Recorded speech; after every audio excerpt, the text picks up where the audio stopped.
요한복음은 특별히 역설로 가득하죠. 따라서 어떻게 이런 일이 하는 그런 놀랄만한 사건들이 많이 기록이 되어 있어요. 특별히 예수님의 기적만이 아니라 당연히 신앙의 정상에 있으리라고 얘기했던 니고데모 같은 사람이 예수님 말씀을 못 알아듣는다든지, 또 무슨 저런 천박한 여인에게 믿음이 있겠나 하는 그런 사마리아 여인은 예수님과 대화를 통해서 내가 메시아를 만났다 하고 달려가는 그런 모습을 보지 않습니까? 또 하나님을 누구보다도 잘 안다. 또 우리는 진리에 대해서 눈을 뜨고 있다고 하는 그런 바리새인들은 오늘 예수님께서 너희들은 제대로 보지 못하는구나 이런 말을 듣게 되고, 또 날 때부터 맹인이었던 사람은 예수님께서 육신의 눈을 뜨게 하셨을 뿐만 아니라 그의 영의 눈까지 뜨게 하셔서 예수님이 누구신지를 고백하게 하는 이런 믿음을 보게 하신다는 것입니다.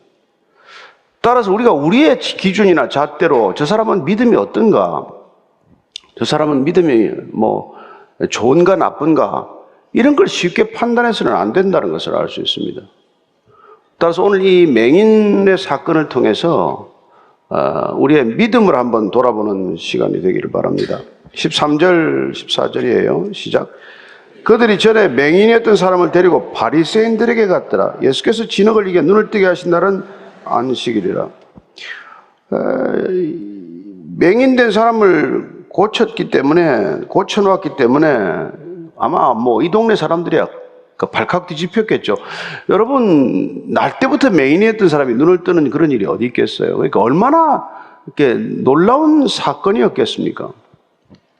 그런데도 불구하고 어떤 사람들에게는 맹인이 눈을 뜬 사건이 문제의 핵심이 아니라 예수님께서 이 맹인의 눈을 뜨게 한 날이 안식일의 규례를 범한 일이었다. 이게 더 큰 관심인 사람들이 있다는 거예요. 그래서 오늘 보니까 이 사람들이 왜 하필이면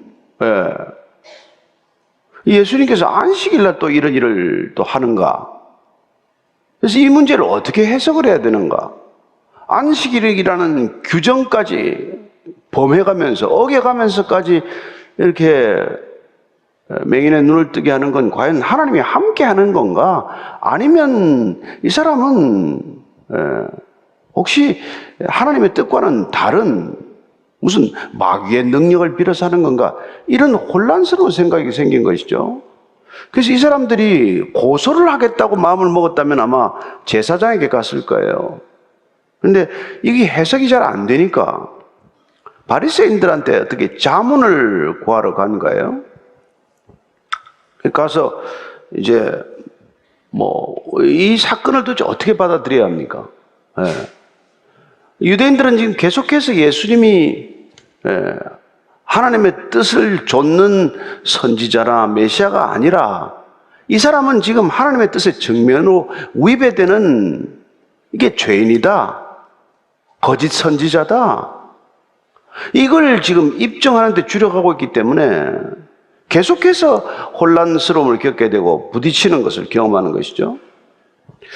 그래서 지금 특별히 오늘 이 본문에서는 왜 예수님께서도 안식일에 이 일을 또 이렇게 하셨다, 이걸 기록하고 있는 것이죠.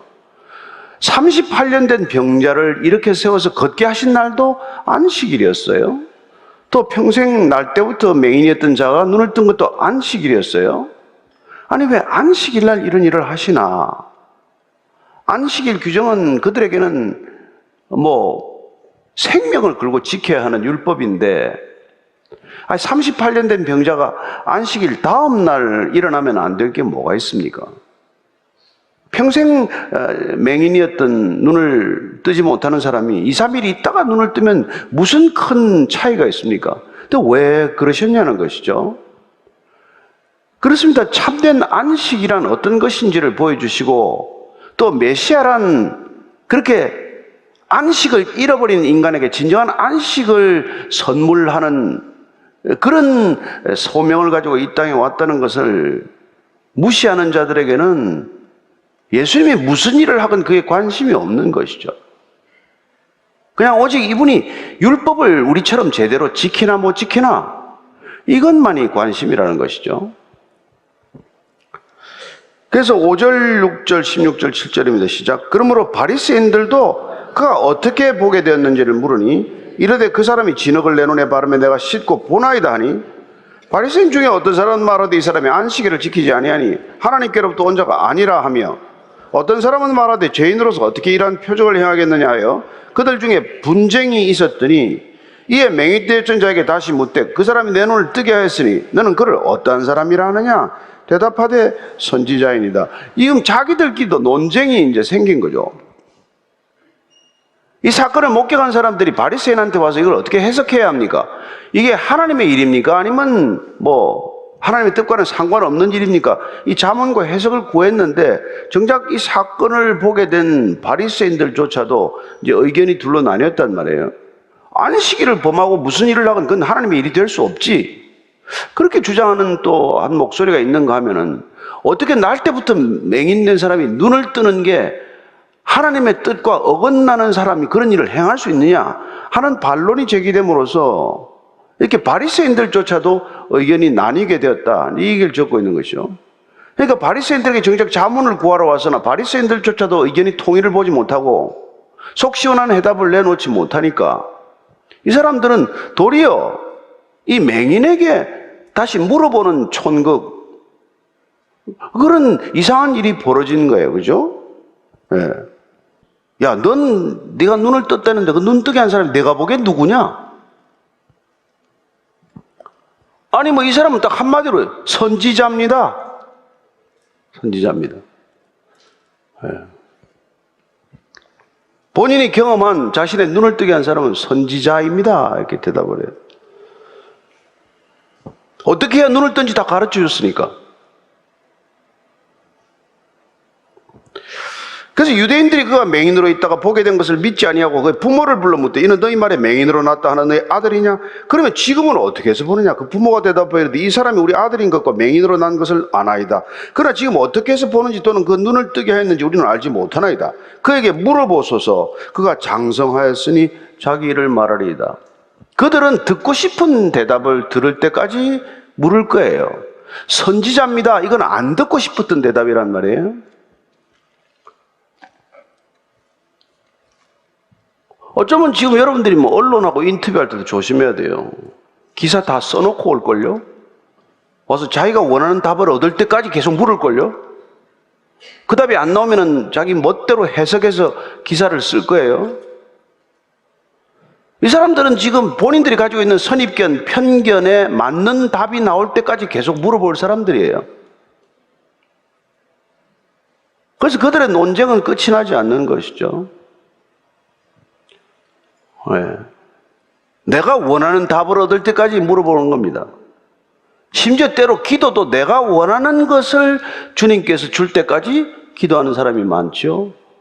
하나님 그거 주면 안 되는데, 그거 주면 내 인생에 하나도 멀리 보면 좋을 게 없는데, 그거 내놓으라고 끝까지 때를 쓰고 기도할 때도 있잖아요. 바리새인들은 지금 예수가 메시아에서는 안 된다, 갈릴리 출신이 메시아의 리도 없고 특별히 이 사람은 메시아에서는 안 된다라고 하는 고정관념, 이미 틀에 박힌 그 생각을 가지고 그 생각을 입증하는 것이 목적이란 말이에요. 그래서 맹인이 눈을 뜨건 말건 그게 관심이 있는 게 아니란 말이죠.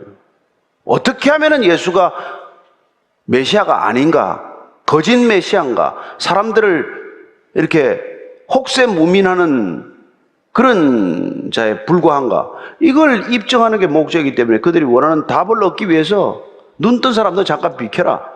너 원래 눈 뜨지 않았었니 혹시? 그래서 너 눈 뜬 거 맞아 지금? 부모를 한번 불러봐. 부모를 불러서 물어보니까 부모가 너무 기가 차죠. 바리새인들은 예수님이 혹시 메시아일지도 모른다는 그런 불안과 두려움이 있는 사람들이고, 아니 아들이 눈을 뜬 걸 가지고 서서히 시퍼렇게 저렇게 막 정색을 하고 달려드는 또 바리새인들이 두려운 이 맹인의 부모는 대화가 안 되죠. 해봐야 아무 소득이 없는 거죠.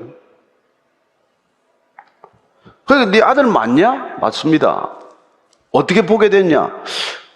글쎄, 눈을 뜨긴 떴는데 본인한테 한 번 더 물어보시죠. 아이들이 장성했는데, 여기서 장성했다고 하는 것은 나이 30이 넘었다는 뜻이에요, 되게. 이 표현은. 30이 넘으면 법적 책임을 지는 것이고, 혼자 본인 일상에 대해서 모든 것을 책임지는 나이가 되었으니, 자기가 책임있게 말하겠죠.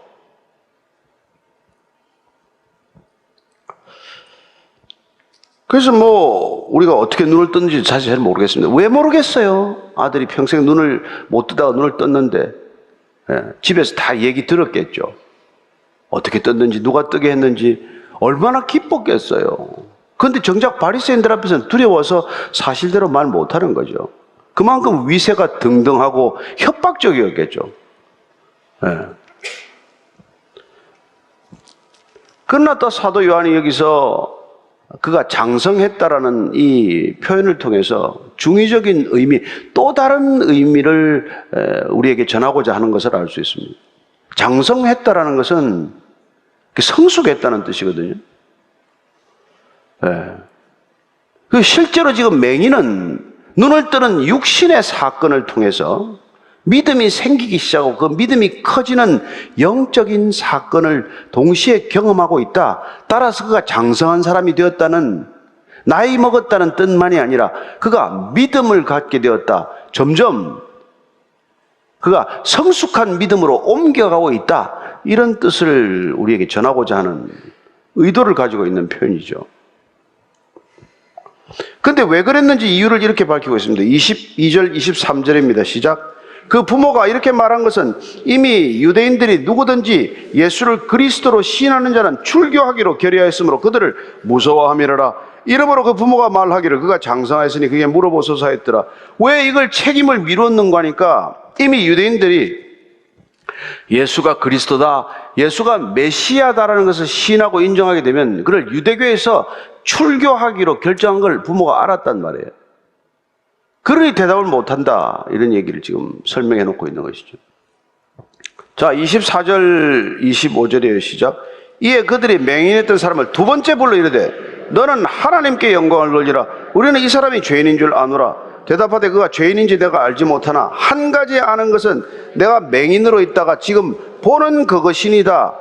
이 사람 불러서 지금 뭐라고 두 번째 불러가지고는 야, 너 지금 하나님께 영광을 돌리라.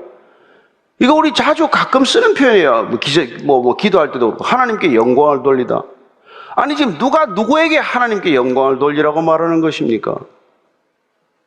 바리새인들이 지금 하나님의 영광을 드러내고 있습니까? 아니면 지금 이 맹인이 드러내고 있습니까? 누가 누구에게 해야 할 말인가요?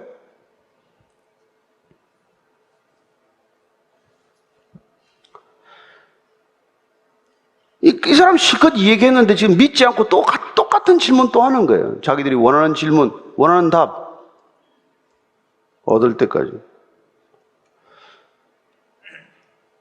이 사람들이 듣고 싶은 것은 예수님이 내 눈을 뜨게 한 게 아니다. 그 사람 죄인이다. 이런 거짓 진술 하나 받아내는 게 목적 아니에요? 그래서 속이 답답하니까 내가 말하지 않았느냐? 왜 또 듣고자 하냐? 응? 당신들도 그의 제자가 되려 하느냐? 이게 이제 맹인이 겁이 없어요. 보니까 간이 배 밖에 나왔어. 바리새인들한테. 근데 내가 한 가지 아는데, 그건 내가 맹인으로 있다가 지금 보는 것, 이 한 가지 사실을 안다는 거예요. 여러분, 얼마나 중요한 얘기입니까? 우리가 예수님 잘 설명할 수 없을지 몰라도, 예수님 누군지 우리가 장황하게 얘기할 수 없을지 몰라도, 우리가 한 가지 아는 것, 이게 있어야 구원받은 사람이고, 이게 있어야 예수님을 만난 사람이란 말이에요. 내가 예수님을 만났더니 내가 한 가지 확인할 수 있는 건 내가 그전에는 못 보다가 지금 보게 되었습니다. 나는 이전과 이후가 확연히 다른 사람입니다. 나는 예수 만나기 이전에는 못 보았고 예수 만난 이후에 보게 되었습니다. 이게 우리의 신앙 고백 아니에요? 이런 경험이 저와 여러분 모두에게 있는 줄로 믿습니다. 우리 신앙이란 여러분 예수님 만나기 이전과 이후가 이렇게 확연히 달라진 것을 경험하는 삶이에요. 그전에는 본다고 하나 못 봤지만 지금은 보게 되었습니다. 옛날에는 사람들 속에 있는 게 무엇인지 몰랐는데 지금은 사람들 속에 있는 게 무엇인지 다 알게 되었습니다. 옛날에는 죽으면 어떻게 되는지 몰랐는데 지금은 죽으면 내가 어디 있는지 알게 되었습니다. 옛날에는 죽음이 어떤 것인지 잘 모르는데 지금은 죽음을 보지 않을 것이라는 사실을 내가 알게 되었습니다. 이렇게 고백할 수 있는 저와 여러분의 신앙이 되기를 바랍니다. 나는 예전과 다릅니다. 전혀 다른 사람이 되었습니다.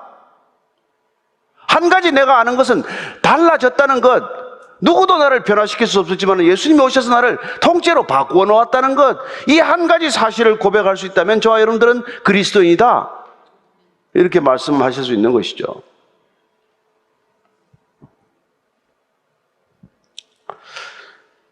그랬더니 이 사람들이 이제 더 이상 말이 안 통하는구만. 그래서 그들이 욕하여 이르되 너는 그의 제자이나 우리는 모세의 제자라. 하나님이 모세에게는 말씀하신 줄 우리가 알거니와 이 사람은 어디서 왔는지 알지 못하노라. 그 사람이 대답하여 이르되 이상하다. 이 사람이 내 눈을 뜨게 하였을 때 당신들 그가 어디서 왔는지 알지 못하는도다. 하나님이 죄인의 말을 듣지 아니하시고 경건하여 그의 뜻대로 행하는 자의 말은 들으시는 줄을 우리가 아나이다. 창세 이후로 맹인으로 난 자의 눈을 뜨게 하였다 함을 듣지 못하였으니 이 사람이 하나님께로부터 오지 아니하였으면 아무 일도 할 수 없으리이다. 이제 막 이 맹인에게 욕을 해대는 거예요. 여러분, 아무리 점잖은 사람들도 더 이상 출구가 없으면 욕을 해댄단 말이에요. 저는 여러분들이 아무리 성질이 나더라도 그냥 욕을 해대지 않게 되기를 바랍니다. 미천 다 드러난 거죠, 뭐 욕이 시작하기 때문에. 더 이상 감출 수 없을 때 본색이 드러나는 게 욕하는 거 아닙니까? 그렇게 점잖게 뭐 이렇게 옷을 입고 있다가 주절주절 욕을 하기 시작하는 거죠. 그랬더니 이 사람이 말이죠, 왜 그 사람이 어디서 왔는지 모르지? 당신들은? 왜 예수님이 어디서 왔는지 모른다는 게 말이 됩니까? 이상하지 않습니까? 이제 이렇게 설득을 하는 거예요. 오히려 가르치는 거예요. 어쩌면 꾸짖는 거나 마찬가지입니다. 창세 이전에 맹인의 눈을 누가 뜨게 했냐? 날 때부터 못 보는 사람을 누가 보게 했냐? 그 사람이 하나님의 사람이 아니라면 어떻게 이런 일이 있을 수 있느냐? 근데 그걸 왜 이상하게 여기느냐? 이렇게 얘기하는 것이죠.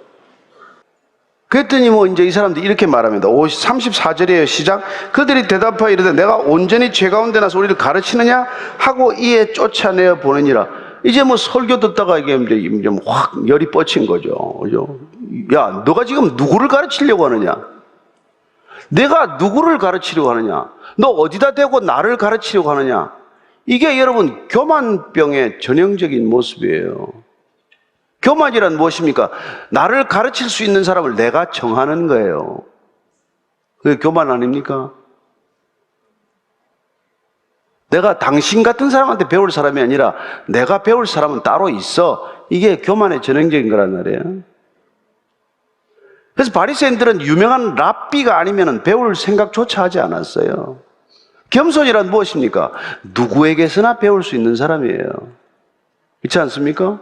어린아이건 어른이건 남자건 여자건 한국인이건 외국인이건 우리가 마음을 열면 다 배울 만한 점이 있다는 것, 그걸 인정하는 게 우리가 겸손 아닙니까? 그런데 어떻게 내가 저런 인간한테 이런 말을 들어야 하나? 그러면 내가 교만이 아주 성숙한 줄로 아시면 됩니다. 자, 36절 이하를 읽습니다. 시작. 예수께서 그들이 그 사람을 쫓아냈다는 말을 들으셨더니 그를 만나서 이르되 내가 인자를 믿느냐? 대답하여 이르되 주여 그가 누구시오니까 내가 믿고자 하나이다. 예수께서 이르시되 내가 그를 보았거니와 지금 너와 말하는 자가 그이니라. 이르되 주여 내가 믿나이다 하고 절하는지라. 어떻게 그의 믿음이 점핑하는지를 보여주고 있어요. 예수님은 그를 주시하셨습니다. 그가 드디어 쫓겨났다는 얘기를 들었어요. 사실상 출교죠. 사실상 그 사람은 갈 곳이 없습니다. 아니, 눈을 뜨게 되었는데 왜 이런 비극적인 사건이 생깁니까? 예수 믿고 이런 일 한두 번 겪으셨습니까? 예수 잘 믿어보겠다고 결정했는데 좋은 일만 있습니까? 예수님이 딱 보고 있었던 거죠. 어떤 일이 일어날지. 그래서 그를 찾아가신 겁니다. 그리고는 그의 믿음이 한 단계 더 올라가야 한다는 것을 알고 계시기 때문에 물어보는 것입니다. 내가 인자를 믿느냐? 네. 내가 나를 믿느냐? 이제 믿어야 할 때, 믿음을 결단해야 될 때가 된 것이죠. 온전히 믿음을 결단해야 될 때가 왔다는 것입니다. 더 이상 그렇게 믿음을 결단하지 않으면 어디서도 이제는 살 수 없는 사람이 된 것이죠. 그래서 인자가 누굽니까? 제가 믿겠습니다. 그런 마음이 가난해도 이렇게 가난해질 수가 없어요. 눈은 떴는데 말할 수 없는 기쁨을 잠시 맛보았는데 모든 사람들에게 지탄받는 사람이 되고 만 것이죠. 그래서 제가 지금은 주님만을 믿지 않으면 안 되는 상황입니다. 주님 제가 믿고 싶습니다. 내가 그니라, 너와 말하는 내가 곧 그니라, 나를 믿으라고 말하는 예수님께서 오늘 혹시 예수님이 누구신지 아직도 미심쩍은 분이 있다면 예수님이 바로 하나님이시다, 이걸 믿게 되시기를 바랍니다. 예수님이 그리스도시다, 이거 하나 확실히 믿고 돌아가는 것이 우리의 생애입니다. 예수님 그분만이 우리를 구원하실 수 있는 분이다, 믿는 것이죠. 그래서 내가 믿습니다 라고 고백합니다. 입으로 시인하여 구원에 이르게 됩니다. 내가 주님을 믿습니다. 그리고 그는 절하는 것을 보게 됩니다. 그는 바로 경배를 표합니다. 그는 바로 예배자가 된 것입니다. 바른 믿음은 언제나 하나님께 경배를 표하고 하나님께 예배자로 서는 것이죠. 한순간에 그는 진정한 예배자로 거듭났다는 것을 알 수 있습니다. 예수님께서 이 사람을 이렇게 세우시고 이제 눈먼 맹인이 아니라 일어서서 홀로 신앙을 지켜나갈 수 있는 자로 세우시고 이제 뒤로 물러나십니다. 39절에서 41절까지입니다. 시작. 예수께서 이르시되 내가 심판하러 이 세상에 왔으니 보지 못하는 자들은 보게 하고 보는 자들은 맹인이 되게 하려 함이라 하시니 바리새인 중에 예수와 함께 있던 자들이 이 말씀을 듣고 이르되 우리도 맹인인가? 예수께서 이르시되 너희가 맹인이 되었더라면 죄가 없으려니와 본다고 하니 너희 죄가 그대로 있느니라. 오늘 예수께서는 앞에 했던 말씀과는 다른 말씀을 하세요. 그분께서는 내가 심판하러 오지 않았다고 말씀하지 않았습니까? 요한복음 3장 16절, 17절, 18절입니다. 시작. 하나님이 그 아들을 세상에 보내신 것은 세상을 심판하려 하심이 아니요 그로 말미암아 세상이 구원을 받게 하려 하심이라. 그를 믿는 자는 심판을 받지 아니하는 것이요 믿지 아니하는 자는 하나님의 독생자의 이름을 믿지 아니함으로 벌써 심판을 받은 것이니라. 심판하러 오지 않았다고 그랬는데 오늘 심판하러 오셨다고 말하는 것은 앞뒤가 안 맞는 말씀 아니에요? 상반되고 틀린 표현 아닙니까? 그렇습니다. 예수님을 믿지 않는 것 자체가 심판이라고 말씀하신 것이죠. 심판하러 왔다고 하나 심판하러 오지 않았다고 하나 구원하러 왔다고 하나 말씀은 동일한 말씀이라는 것입니다. 그래서 정죄가 무엇입니까? 빛이 세상에 왔을 때 사람들이 자기 행위가 악하기 때문에 빛보다 어둠을 택하는 것, 예수님이 왔지만 예수님을 택하지 않는 것, 이게 곧 심판을 스스로 심판을 받고자 하는 것이란 말이에요. 그래서 그분은 심판하러 오지 않았고 구원하러 왔지만 본인이 심판을 택함으로 심판의 길로 감으로 본인은 예수님을 심판하러 오신 분으로 만들고 있는 셈이 되는 것이죠. 여러분은 심판주로서 예수님을 만나십니까? 아니면 구원주로서 예수님을 만나고 계십니까? 날마다 우리의 삶이 증언할 것입니다. 날마다 우리의 신앙은 심판대인지 구원의 앞인지 스스로가 결정할 것입니다. 네. 오늘 마지막은 뭐라고 말합니까? 예수님께서는 물러나시죠. 그리고는 중요한 말씀을 하십니다. 보지 못하는 자들은 보게 하고 보는 자들은 맹인이 되게 하려 합니다. 그게 심판이라는 거예요. 빛보다 어둠을 사랑하는 것, 빛이 왔을 때 어둠을 택하는 것, 예수님을 믿는다고 하면서도 여전히 어둠 속으로 달려가는 것, 예수님을 팔아버리고 어둠 속으로 뛰쳐나간 가롯 유다처럼 예수님을 눈앞에 두고도 세상을 택하는 것, 이런 게 스스로 심판을 자체하는 것이죠. 그들은 본다고 하나 보지 못하는 길을 가는 자들이요 맹인이었지만 예수님을 보게 되는 자들은 진실로 구원에 이르는 자가 된 것이죠.